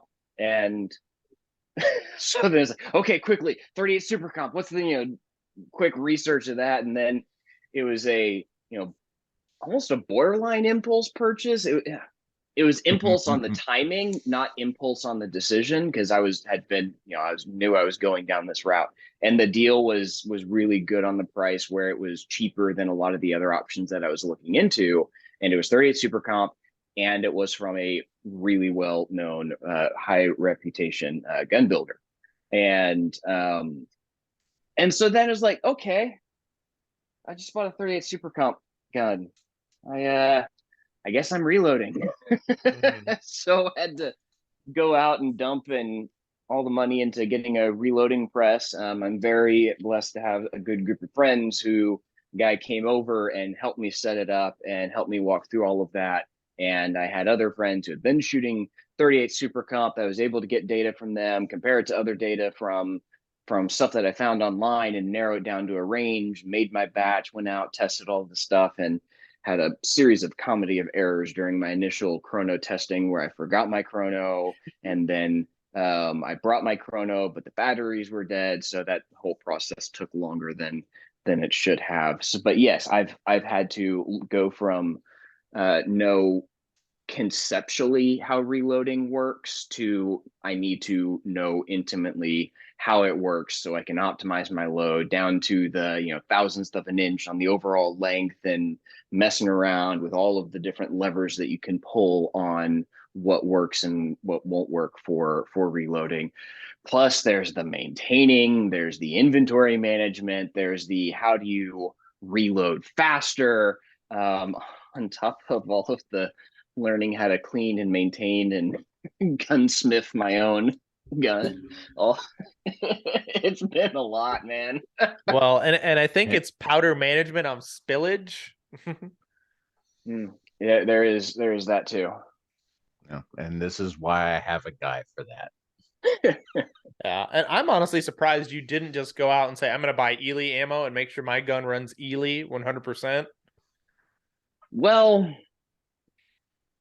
I had a box of Ely. Another friend, when I got my gun, I didn't have like anything for it, and I actually got it early before CO Nationals. It's like, okay, ooh, pretty. Shove it in the safe and like don't think about it until after Nationals, or at least try my best. But then finally after Nationals, I had gotten a box of 50 rounds of Ely, and maybe it was I was still figuring out grip and all of that, but it just felt over.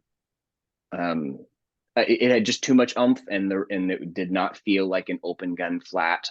And I've been able to get a little bit better with my setup. And who knows, maybe it was user error, not ammo error. I had a sample size of 50 rounds, and it was my first 50 rounds ever through this particular gun. And then I didn't mess with any springs or anything. But thing about 38 Super Comp is brass is expensive, but you can make it cheaper than running 9 major if you reuse your brass 4 times. So I'm picking up my brass and doing the whole chicken peck thing. And yeah, I was going to say, range chickens to the rescue here. Gosh, we just have such an awesome club though, because I'll be looking at stuff and be like, oh, here you go. We have such an awesome club. Bro, we understand. What are you talking about? I'm the guy at my club picking up the 38 Super Comp brass so I can clean it and resell it. What are you talking about? That's 10 cents right there, bro. That's like a deposit up here for soda.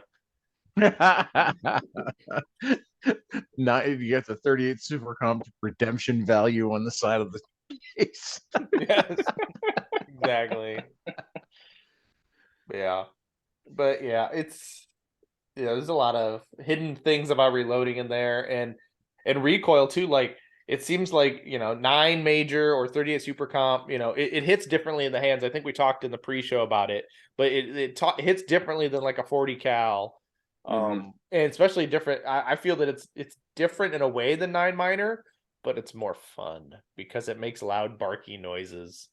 That was actually a whole thing I had to overcome in of itself.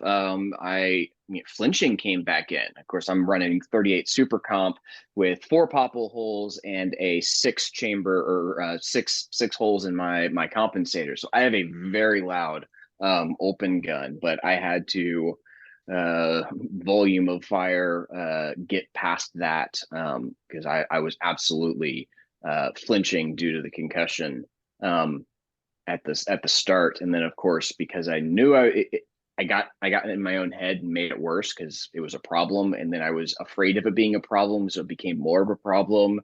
And eventually, after I think it was like my second match, I remember having a light bulb moment where it's like I was in the zone shooting the stage, and I wasn't worried at all about concussion. I was just shooting the stage. And then after that, my next live fire session is like, I shot this fine at a match, I'm good to go, and just poof, I was good.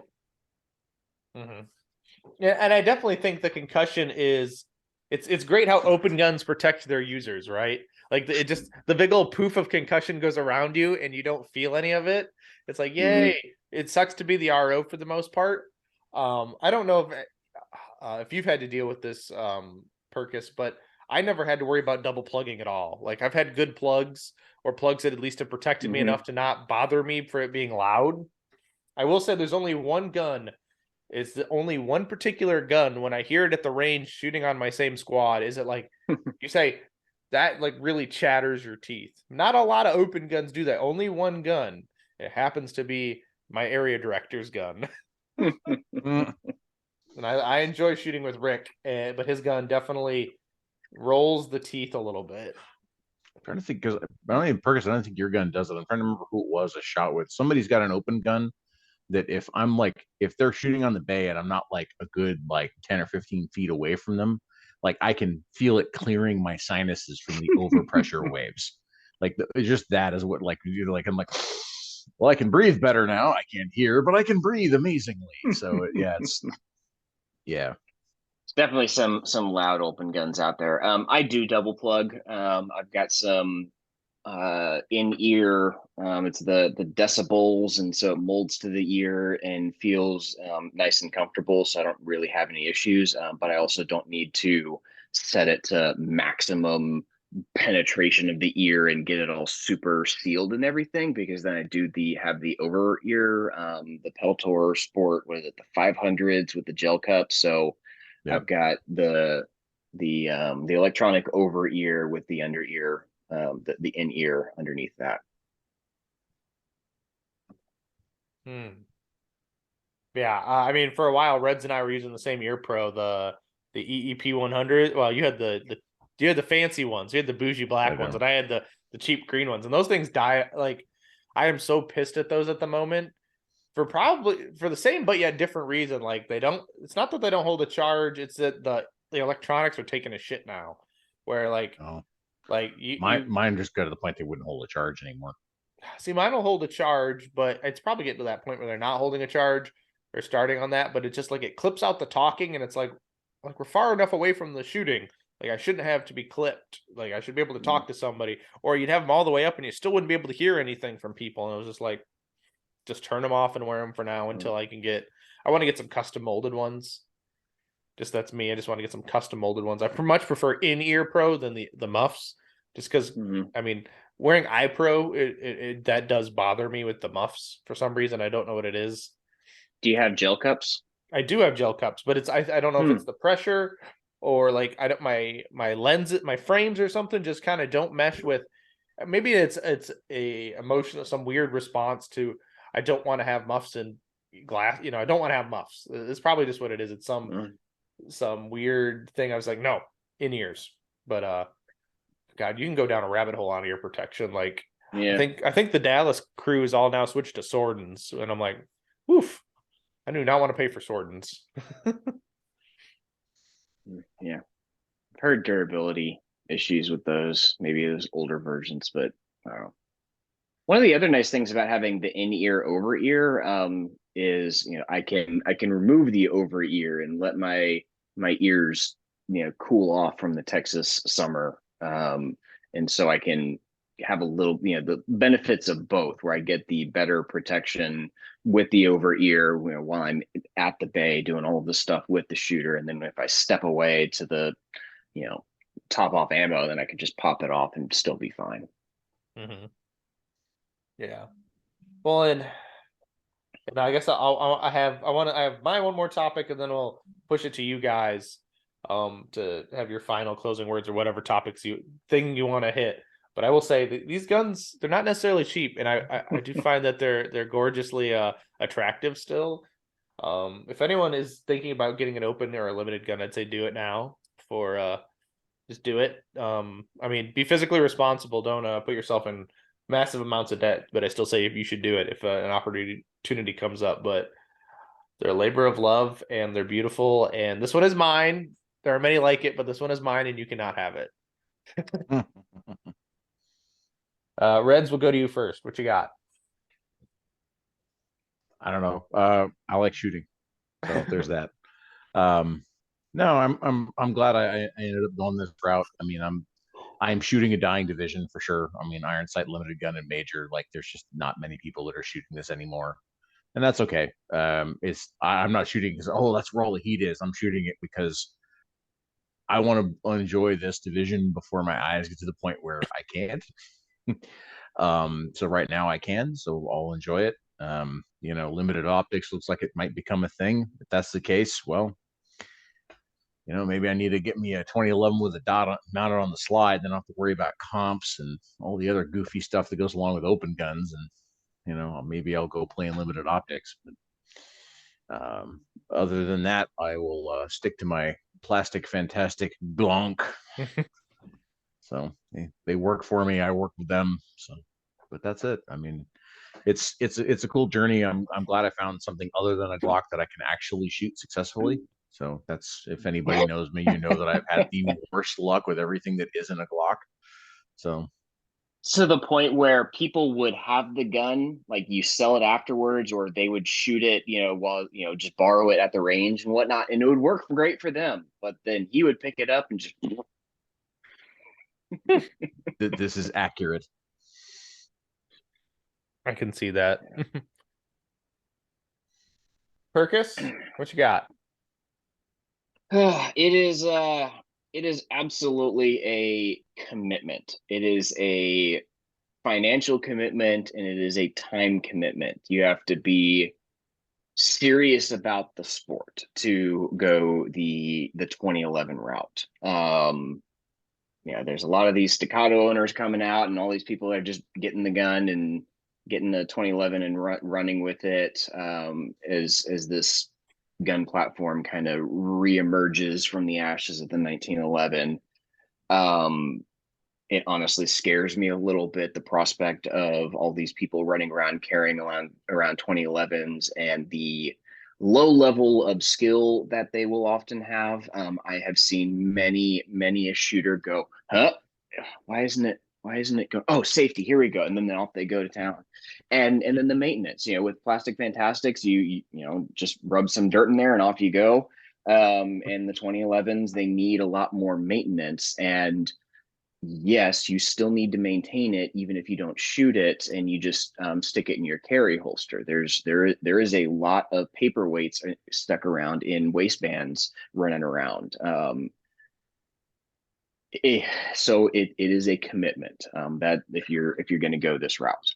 But if you're willing to put in the effort, oh my goodness, it is fun. When this gun sings, it just goes. And while we're talking about thousandths of a second and tenths of a second difference between my carry optics gun, the things that you can do, it's shaving off just a few tenths of a second here and there. That time adds up. It forces you to think faster and see faster and go faster, and it pushes your skill ceiling higher and higher. And the gun, when it's working, the gun is doing part of your job for you, so you don't have to think about a lot of those things that you have to think about, because the gun just puts the dot back on target. The gun just appears, and it frees me up to focus on all of the everything else. So it is a lot of fun. And because it is the same but different, from a training standpoint, it has been forcing me to rethink things. Why am I doing this way?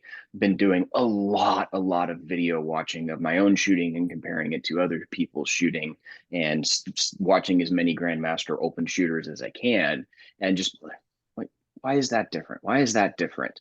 And it has metaphorically and literally opened my eyes to see more things and force me to adapt and change and tweak.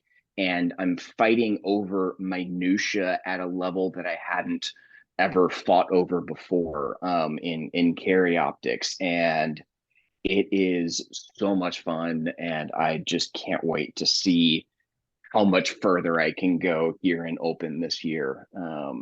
And onwards and upwards from there. But it's fun. Mm-hmm. It's a lot of fun. Yes, shooting is fun, especially when you can do it at a high rate of speed with a ton of accuracy with one of the best platforms to do it in. It makes it super fun. But shit. Now I guess I lost my train of thought, but I have it back. But Reds, where can they find if they want to talk to you on the internet? Where do they need to talk to you on the internet at, bro? Like I mentioned at the opening, you can find me at Reds dot for Instagram and YouTube. I'm Reds dot shooting on Reddit. I had to dump my profile. That's a whole story related to the whole being banned from IDPA thing. But yeah, so I'm around. I would say Instagram's probably a pretty easy way to send me a message. I will say be a little bit patient. I'm a bit of an old fuddy-duddy with that stuff. So if I don't necessarily see it like right away, I may catch it a day later, but I will always try to respond to anybody. Mm-hmm. That is true. That is for sure. Unless you have the bat line, bloop, bloop, bloop, bloop, the bat phone. Yeah. You're not all lucky. But Perkus, where can they find you on the internet, brother? For my shooting stuff, I go under the handle Locked Back. So I do some stuff on Facebook, but I've been posting a lot on Instagram lately, doing a lot of training optimization and shooting technique and a lot of that stuff. And I've been enjoying that. So check that out, Locked Back on Instagram. And then, like I mentioned at the beginning, I've got lockback.com as well, where I am publishing all sorts of content on how to train mole better, and got videos and articles, and I've got a drill library with all sorts of tips and tricks. So it's not just, hey, here's the set this up, target and run. I've got paragraphs worth of content of here's how you can pay attention to what you're doing and do it better and try these things and do that.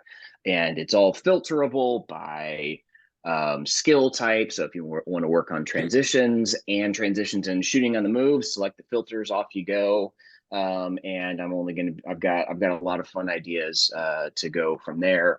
And training programs are coming in the very near future, and a bunch of other things that will, the purpose is to help people just train more efficiently.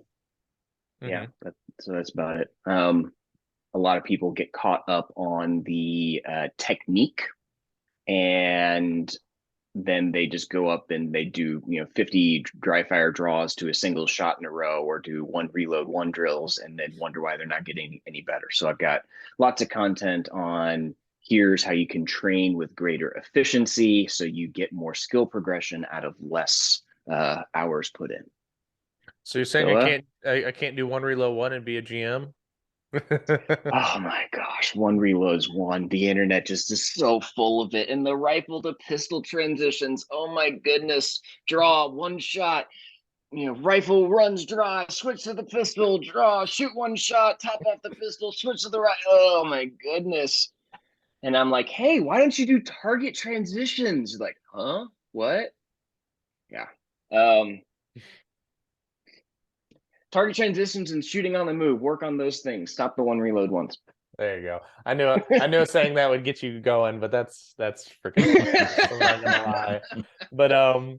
But yeah, guys, check them out. Reds Dot and Locked Back. All the places they said, go to lockback.com. I'm actually looking at it right now. But check it out, guys. Thank you guys for listening to this awesome episode, guys. Thanks for coming on. This has been a hoot. And until next time, guys, get out and do things, and I will see you on the next one.